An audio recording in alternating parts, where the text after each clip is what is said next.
All right, really quickly, while this is still in my head, I figured out where these wires go to. This is this first guy here. Let's focus. This first guy here goes up here to this 10 Molex connector that goes to the master section, down here to the bottom one, I believe. But anyway, this is pin 1 and 3, 2 and 4 up here, and then a ground.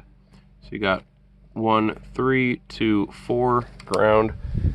That corresponds on this connector 10 to 1, 3, 2, 4, and these all go down here to these switches, which are the speaker selector switches, and this circuit can be found on the master section schematic labeled S7, and it's got outs 1, 2, 3, 4, also labeled A, B, C, D, just like the speakers.